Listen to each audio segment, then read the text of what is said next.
मटर चिकन पुलाव की बहुत ही आसान सी रेसिपी, एक एक दाना चावल का खिला होगा। पानी की परफेक्ट मेजरमेंट के साथ आपको ये रेसिपी बताऊंगी। चलें भी स्टार्ट करते हैं। मैंने 1 कप के करीब ना मटर ले लिए थे, 2 अदद प्याज लिए हैं, 4 अदद मैंने टमाटर ले लिए हैं और 7 से 8 हरी मिर्चें ली हैं। चिकन मैंने 800 ग्राम लिया है। इसके साथ ही 2 से 3 अदद ना मैंने दरमियाने साइज के आलू ले लिए थे। आलू भी ना मटर पुलाव के अंदर बहुत ही टेस्टी लगते हैं। अब जो अपनी चीज़ें ना उनकी हम कटिंग कर लेते हैं। तो उसके लिए टमाटर और प्याज को ना आपने बारीक बारीक काट लेना है। बहुत ही इजी सी ये रेसिपी है, परफेक्ट आपको तमाम चीज़ों की मैं मेजरमेंट बताऊंगी। मैंने ना एक थोड़ा सा बड़ा प्याज लिया है और एक थोड़ा सा छोटा प्याज लिया है, क्योंकि जो चावल है ना वो भी मैंने तकरीबन 800 ग्राम ही लिए हैं, तो चिकन भी मैं 800 ग्राम ही इसमें इस्तेमाल कर रही हूँ। चिकन की क्वांटिटी ना आप अपने हिसाब से इसमें कम भी ऐड कर सकते हैं। अच्छे तरीके से ना तमाम चीज़ों की आपने कटिंग कर लेनी है और जो हरी मिर्ची है ना उनको मैं लंबाई में कटिंग कर लूँगी। इन तमाम चीज़ों की कटिंग हो चुकी है। अब अपनी कुकिंग स्टार्ट करते हैं। चूल्हे के ऊपर मैंने एक बर्तन चढ़ा दिया है। इसके अंदर सबसे पहले मैं ऑयल शामिल करूँगी। अगर आप घी में बनाना चाहते हैं ना तो घी का भी इस्तेमाल कर सकते हैं। ऑयल तकरीबन 1 से 1.5 कप इसमें ऐड करेंगे। साथ ही मैं इसमें प्याज शामिल कर दूंगी। जब ऑयल अच्छे से गर्म होगा ना तो ही आपने इसमें प्याज शामिल करना है और खूबसूरत गोल्डन कलर आने तक ना इसे हम फ्राई करेंगे। प्याजों के कलर पे ना तमाम जो चावलों का कलर है वो भी डिपेंड करता है।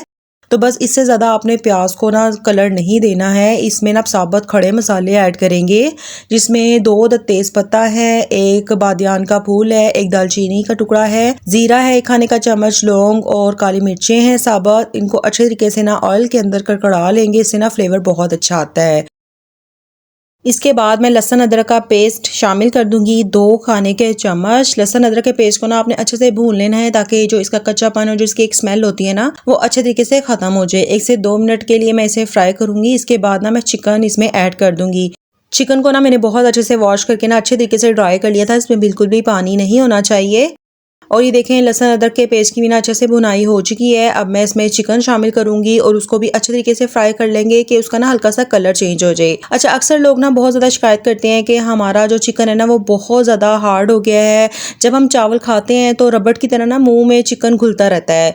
इसकी ना मेन बड़ी वजह होती है कि हम जो चिकन को ना ओवर फ्राई कर लेते हैं। जब चिकन को ओवर फ्राई करते हैं ना तो वो हार्ड हो जाता है।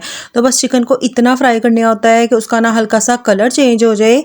और 1 से 2 मिनट के बाद ना मैं इसमें अब नमक शामिल कर दूंगी, तकरीबन 2.5 खाने के चम्मच। अच्छा, नमक अपने चावल और चिकन के हिसाब से आप शामिल कीजिएगा। नमक शामिल करने के बाद मजीद मैं इसे 2 से 3 मिनट के लिए अच्छे से फ्राई कर लूंगी, ताकि जो नमक का फ्लेवर है ना वो चिकन के अंदर तक चला जाए। और ये देखें, चिकन को अच्छे से ना मैंने फ्राई कर लिया है। इसके साथ ही ना अब मैं इसमें आलू शामिल कर दूंगी। अच्छा, आलू ना बिल्कुल ऑप्शनल है, लेकिन आलू का फ्लेवर ना बहुत अच्छा लगता है मटर पुलाव के अंदर। तो आप एक बार ना मेरे कहने पे ज़रूर ट्राई कीजिएगा। आलूओं को आपने इस तरह से ना चिकन में ही फ्राई कर लेना है, इससे फ्लेवर बहुत ज़्यादा अच्छा आता है। आलू भी अच्छे तरीके से ना फ्राई हो चुके हैं। अब इसमें बहुत ही हम कम मसाले शामिल करेंगे। सबसे पहले ना मैं इसमें दरा मिर्च ऐड करूंगी, तकरीबन 2 खाने के चम्मच। अच्छा, नमक मिर्च अपने चावलों के हिसाब से आप एडजस्ट कर लीजिएगा।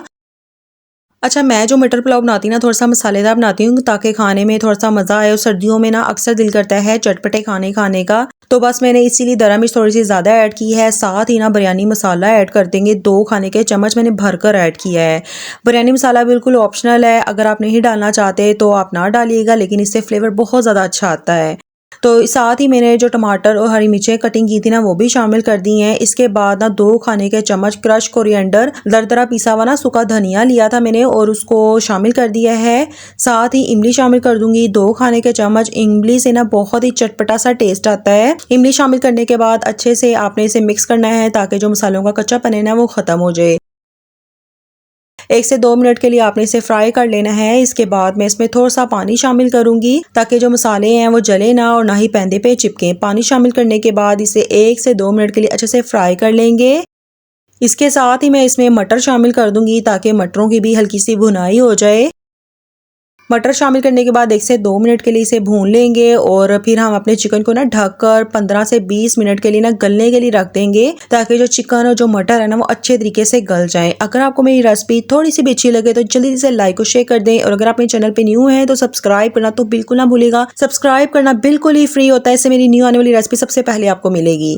अच्छा, ये देखें चिकन और जो मटर है ना वो अच्छे तरीके से गल चुके हैं। इसके बाद आप चाहें तो इसकी अच्छे से भुनाई कर लें और उसमें जो पानी मौजूद हो ना वो अच्छे से ड्राई कर लें, लेकिन मैंने पानी बहुत ही कम ऐड किया था तो मुझे ज़्यादा इसको भूनने की ज़रूरत नहीं है। ये देखें अच्छे तरीके से जो उसमें थोड़ा सा पानी बाकी था ना वो मैंने ड्राई कर लिया है। अब इसमें ना चावलों के हिसाब से पानी शामिल करेंगे। अच्छा, हमारे घर में ना जो चावल हैं वो ग्लास के हिसाब से बनते हैं, तो मैंने 3 ग्लास बड़े लिए थे, तो इसमें पानी मैं तकरीबन 5 ग्लास के करीब डालूंगी, यानी कि डबल से थोड़ा सा कम पानी शामिल करेंगे तो जो आपके चावल है ना वो खिले खिले बनेंगे। पानी शामिल करने के बाद मैं इसे ढक दूंगी और एक बॉईल आने देंगे।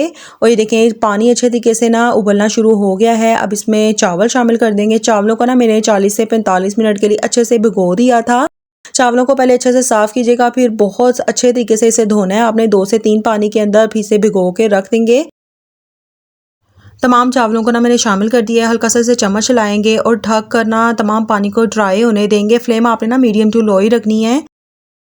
जब थोड़ा सा पानी कम रह जाएगा ना तो आपने इस स्टेज पर नमक चेक कर लेना है। मैं भी नमक चेक कर रही हूँ, मुझे थोड़ा सा नमक कम लगा था तो मैंने ना इसमें तकरीबन ½ टीस्पून के करीब नमक और शामिल कर दिया है और इसे अच्छे से मिक्स करेंगे और तमाम पानी को ना ड्राई होने देंगे। नमक अपने चावलों के हिसाब से आप एडजस्ट कीजिएगा।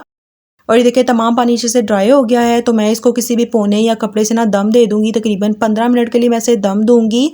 15 मिनट के बाद ना मैंने फ्लेम ऑफ कर दी थी और 10 मिनट के लिए ना इसे चूल्हे पे ऐसे ही पड़े रहने दिया था। अच्छा, जब हम दम खोलते हैं ना, ढक्कन हटाते हैं तो फौरन से चम्मच ना चलाया करें, इससे चावल ना बहुत जल्दी टूट जाते हैं। अच्छे से स्टीम निकलने दें, फिर इसके बाद चावलों को अच्छे से आप मिक्स कर सकते हैं। माशाल्लाह से चावल बहुत ही ज़्यादा सॉफ्ट और टेस्टी बने हैं और एक एक दाना आप देख सकते हैं खिला खिला बना है और बहुत ही ज़्यादा मसालेदार है। लेकिन आप देख सकते हैं मैंने घर के ही मौजूद तमाम बेसिक से मसाले इसमें शामिल किए थे।